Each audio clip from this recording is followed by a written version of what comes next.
नमस्कार, भाग्यश्री वार्ता डिजिटल मीडियामध्ये आपलं सहर्ष स्वागत करत आहे। अर्धापूर शहरातील एज्युविजन अँड न्यू इरा किड्स या इंग्रजी शाळेकडून या ठिकाणी पालक मेळाव्याचं आयोजन करण्यात आलेलं आहे।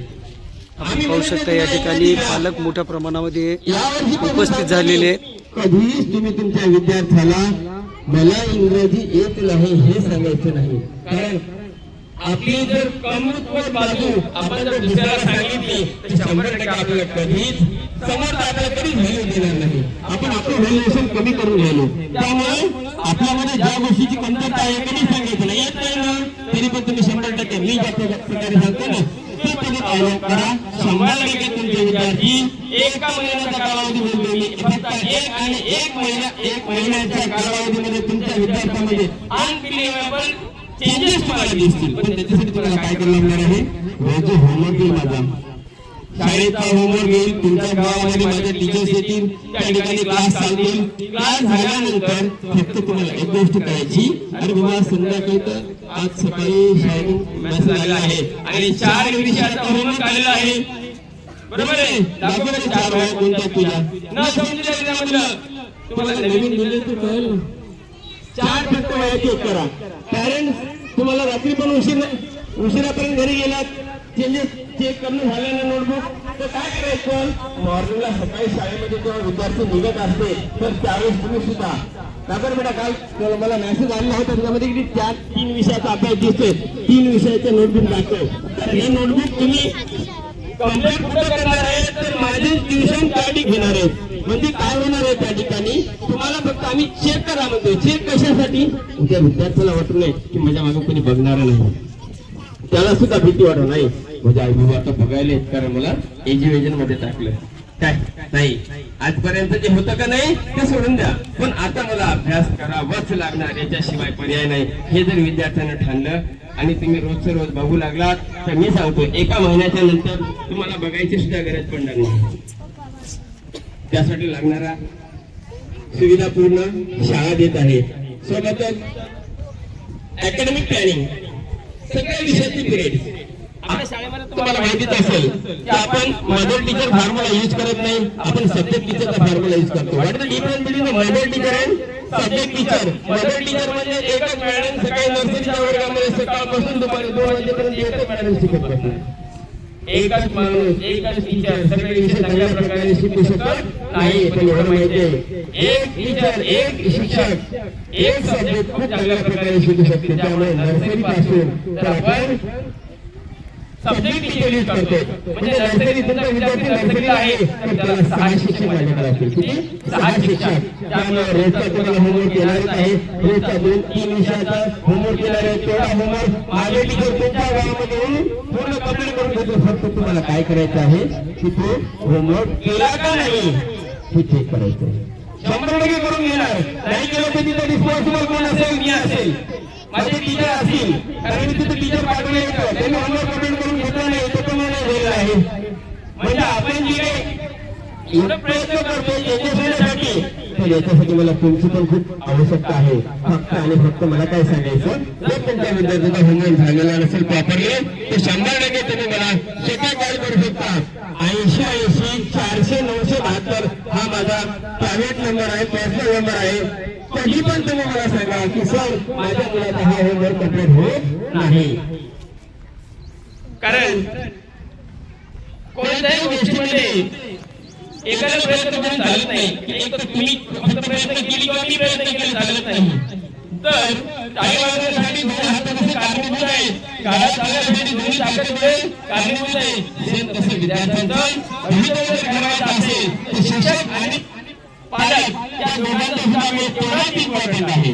तर या वर्षामध्ये ही पहिली आपली पॅरेंट्स मीटिंग आहे आणि पहिल्या वर्षामध्ये आपण जे प्रादेशिक अभ्यासिका चालवत आहोत याचा बेनिफिशियल एवढा जबरदस्त होईल, फक्त 1 महिन्याच्या नंतर तुम्हाला रिझल्ट येणे चालू होऊन जाईल। पण जेवढा लवकर होईल आता काही ठिकाणी उद्यापासून होईल। मी प्रत्येक पॅरेंट्स भेटणार आहोत, प्रत्येक गावात खेड्यात जाऊन भेटणार, कुठं जागा व्यवस्थित राहील ते बघणार आणि त्या ठिकाणी अभ्यासिका चालू करणार फ्री ऑफ कॉस्ट मध्ये, त्याचे कुठलेही पैसे घेतले जाणार नाही। हेच तुम्हाला सांगण्यासाठी मी आज इथे महत्त्वाचा विषय होता आज, आणि आपल्याला याच्यासाठी बोलवलं आहे. कारण बघा तुम्ही आलात, तुमचा होमवर्क कंप्लीट नाही झाला, हे नाही झालं, ते नाही झालं, कंप्लेंट नाही करणार. मला वर्षभर कंप्लेंट नाही करायची नाही का? मी काय करायचं तुमच्या पैसे तुम्ही यायच्यात एवढ्या रागाने की सर आपण पैसे भरलो आणि पैसे भरल्यानंतर सुद्धा विद्यार्थ्यांमध्ये चेंजेस होणं झालं. पण त्याचं कारण काय होऊ लागलं? त्याचं कारण सापडलं मला. विद्यार्थ्याचा होमवर्क कंप्लीट होत नव्हता. मग होमवर्क होत नसल्यामुळे त्या विद्यार्थ्यामध्ये प्रोग्रेस होत नव्हती. तर त्याच मुळावर दुसऱ्या नसेवरला दाबलं मी. त्यामुळे होमवर्कच मी कंप्लेंट करून घेणार. त्यामुळे वर्षभर मला तुम्हाला मी कंप्लेंट करणार नाही. वर्षभर तुमच्या कंप्लेंट मी ऐकण्यासाठी इथं बसणार आहे. आता याच्यामध्ये काय असेल हे झालं एक विषय. त्याच्यानंतरच अकॅडमिक प्लॅनिंग व्यवस्थित हार्डली 5 तारखेपर्यंत पूर्ण सब्जेक्ट चालू होऊन जातील. पूर्ण सब्जेक्ट चालू झाल्यानंतर त्या विद्यार्थ्यांसाठी बुक्स आलेले बुक्स घेऊन टाकायचे सर्व पालकांनी. सोबतच विद्यार्थ्यांना जे काही नोटबुक किती घ्यायचं, बरेच पॅरेंट्स फोन येत होते, सर नोटबुक नाही सांगितले, नोटबुक किती घ्यायचे.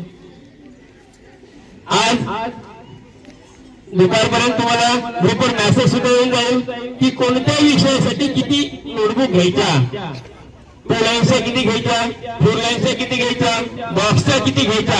एक 10 ते 15 मिनिटातच मीटिंग संपली की 10 मिनिटामध्ये तुम्हाला ग्रुपवर येऊन जाईल तेवढ्या नोटबुक तुम्हाला घ्यायचे. पण नोटबुक घेते सुद्धा पालकांनो, जेवढा मेहनतीचा पैसा आज त्या नोटबुकला तुम्ही टाकायला तेवढ्याच आउटपुटचा नोटबुक मध्ये सुद्धा निघाले पाहिजे. तर याच्यासाठी नोटबुक क्लीन ठेवण्यासाठी विद्यार्थ्याला नोटबुक न फाडू देण्यासाठी तुम्ही सुद्धा थोडस कठोर झालं पाहिजे.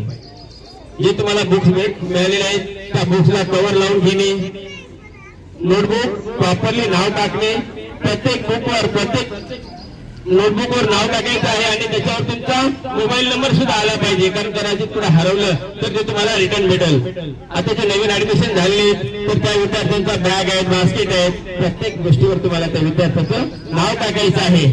सोबत मोबाईल नंबर टाकायचे जेणेकरून त्या वस्तू गहाळ होणार नाहीत. त्याचबरोबर विद्यार्थ्यांना नोटबुक ज्या घेणार आहेत त्या सुद्धा नोटबुक त्या विद्यार्थ्यांनी तेवढ्याच काळजीपूर्वक वापरल्या पाहिजेत. याच्यासाठी शक्य झालं तर त्या नोटबुकला सुद्धा कव्हर लावा. कारण कसं असतंय, जेवढे नोटबुक नवीन असते तोपर्यंत विद्यार्थी खूप काळजी घेते, पण जशी नोटबुक ती खराब व्हायला लागली तर ती नोटबुकच चेंज करते. 3-in-1 नोटबुक यावर्षी फक्त काही विद्यार्थ्याला वापरायचे आहेत, त्याचं प्लॅनिंग केलेलं आहे आम्ही. 3-in-1 नोटबुक मध्ये आम्ही रोजचे काय करणार पालकांना डेट वाईज टेबल चालू राहील यावर्षीपासून. डेट वाईज टेबल म्हणजे उद्या 1 तारीख आहे तर 1 तारखेला एकचा टेबल इथे शाळेमध्ये सुद्धा होईल आणि प्रत्येक विद्यार्थ्यांच्या नोटबुक मध्ये सुद्धा होईल. मराठी जे 2 लाईन्स येते ते 2 लाईन्स मध्ये रोजचा एक थॉट बोर्डवर सुविचार दिलेला असेल तो थॉट विद्यार्थ्यांनी त्याच्यामध्ये लिहायचा आहे. आणि 4 लाईन मध्ये जेव्हा बघणार होता आपण, तो 4 लाईन मध्ये सुद्धा विद्यार्थ्याला इंग्रजीमधून पाठ होण्यासाठी आणि त्यांचे हँड रायटिंग सुधारण्यासाठी आपण रोजचे एक थॉट देणार आहोत. आणि हे सुद्धा वही दर महिन्याला टीचर लोक चेक करणार आहेत, सॉरी दररोजची त्या अभ्यासिकेमध्ये चेक करणार आहेत. म्हणजे तुमचं हँड रायटिंग सुधारण्यात होऊन जाईल. दुसरी गोष्ट, पालकांनी सकाळच्या विद्यार्थ्याला शाळेमध्ये पाठवायला तर 8:30 पर्यंत विद्यार्थी शाळेत येतील याची तुम्ही काळजी घ्या. कारण कसं राहिलं, 8:30 विद्यार्थी आला तर 8:30 ते 9 वाजेपर्यंत इथं विद्यार्थी धिंगामस्ती करणार नाही, गोंधळ घालणार नाही. तर इथं आमचे टीचर त्या विद्यार्थ्याचं वाचन घेणार. त्याचं सुद्धा आम्ही शेड्यूल केलेलं आहे की विद्यार्थ्यांना बऱ्याचशा विद्यार्थ्यांना माहिती पण आहे. काय करते की त्यांचं टीम विद्यार्थी घेऊन येत नाही, तर लाईन करत नसतं. लाईन केल्यानंतर त्यांचे जे क्लास टीचर आहेत हे क्लास टीचर सारखे त्यांच्याकडे लक्ष देत असते. जर एखाद्या विद्यार्थ्याला वाचतेवेळेस एखादं प्रोनाउन्सिएशन येत नाही तर ते प्रोनाउन्सिएशन सांगण्याचं काम टीचर करते आणि विद्यार्थ्याला जोरात वाचते. घरी आज वाचण्याची सवय बंद झाली, घरी कोणत्याही पॅरेंट्स विद्यार्थी वाचन करून घेत नाही, फक्त लिहायला सांगतात आणि ते काळाचं पांढरं करायला लिहायला येत नाही. पांढरा पेज राहते तर पांढरा लिहायला वेळ लागत नाही. पण कोणतेही टीचर सुद्धा, कोणते पॅरेंट्स सुद्धा विद्यार्थ्याचं वाचन करून घेत नाहीत आणि फक्त ते आम्हाला म्हणजे सर विद्यार्थ्याचं वाचन घ्या.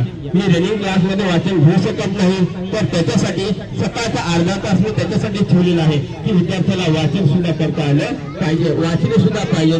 तर त्यांना सकाळच्या टाइमला वाचनासाठी वेळ 8:30 ते 9 पर्यंत ठेवला आहे. दुसरी गोष्ट, पालकांना एक विनंती सुद्धा आहे माझी की दुपारी 2ला शाळा सुटते.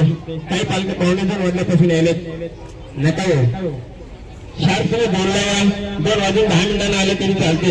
काय झालंय, एक तर इथं समोर हायवे आहे, याच्यावर गाड्या व्यवस्थित लाईन नाही लागलेल्या राहिल्या, तर पॅरेंट्स आले, सर मला अर्जंट जायचं, सर मला दवाखान्यात जायचं. अरे बाबा, तुम्ही सकाळी 9 वाजल्यापासून 2 वाजेपर्यंत तुम्हाला काम होतं आणि फक्त 5 मिनिटासाठी तुम्ही काय करता? तुम्हाला काम आहे म्हणून विद्यार्थी घेऊन जायचं बघतात. पण ठीक आहे, मी पण नाही म्हणत नाही. का नाही म्हणत नाही? कारण प्रॉब्लेम काय व्हायला, एक पॅरेंट्स येतो 2:15 वाजल्यापासून तिथं वाट बघतोय, 2 वाजून 10 मिनिट झालेत, आता त्याचा नॅशनल सॉन्ग झालं आणि चालेल, तर त्यावेळेस काय ते पॅरेंट्स सांगते आणि एकदम मीटिंग मध्ये लेकरला घेऊन द्यायचं. तुझा भाऊ नको, सगळे शाळा आहे, शाळेला एक गणवेश कशासाठी असतो की सर्वजण, कोणी काही पण असो, सर्वजण समान आहेत. तर तेच समानता आपल्या शाळेमध्ये डिसिप्लिन मेंटेन झाली पाहिजे. याच्यासाठी कोणत्याही पालकांना विद्यार्थ्याला जोपर्यंत शेवटची बेल होत नाही तोपर्यंत घेऊन जाण्यासाठी येऊ नका. हा 100% तुम्हाला करून लय इमर्जन्सी कॉल असेल तुम्ही कॉल करा, आम्ही विद्यार्थ्याला तयार ठेवतो, तुम्ही घेऊन जाऊ शकता. पण आणि लय जर इम्पॉर्टंट काम अर्ध्यातून घेऊन द्यायचं असेल तर विद्यार्थ्याला सकाळपासूनच पाठवू नका. कारण त्याचे प्रॉब्लेम काय होले, ट्रान्सपोर्टिंगची गाडी जाते वेळेस कोणता विद्यार्थी गेला हे त्याला सांगता येत झाले. आणि विद्यार्थ्याला काय होते, जसे वर्ग संपत आले शेवटच्या 2 पिरियड मध्ये सगळा होमवर्क होतो, तो होमवर्क विद्यार्थ्याच्या नोटबुक मध्ये नसेल, विद्यार्थी घरी येते आणि त्याचा होमवर्क नसते, दुसऱ्या दिवशी विद्यार्थी मार खाते, तर त्याच्यासाठी एक तर सकाळपासूनच पाठवू नका. होमवर्क तुम्हाला येऊन जाईल, पण मध्येच लेकरांना घेऊन जायला पॅरेंट्स येऊ नका. लय इमर्जन्सी असेल तर 100% आम्ही तुमची ती कंडिशन समजून घेऊ आणि त्यावेळेस तुम्ही घेऊन जाऊ शकता. पण 2 वाजून 10 मिनिटाला जेव्हा शाळा सुटेल त्याच्यानंतर पालकांनी घेऊन जायचं वाहनात. आणि आमच्याकडे स्कूल ट्रान्सपोर्टिंग आहे, ते पूर्ण मध्ये घेणार आहोत. पालकांनी फक्त 5 मिनिट विषय होईल, 5 मिनिट बरंचसं काही घडवणार असते. ज्या गोष्टी मला पोळालेल्या आहेत, एकदा नाही 2दा पोळालेल्या आहेत, पुन्हा पुन्हा मला त्याची अपेक्षा नाही. तर पालकांनी फक्त 5 मिनिट लेट होईल तुम्हाला घरी जायला.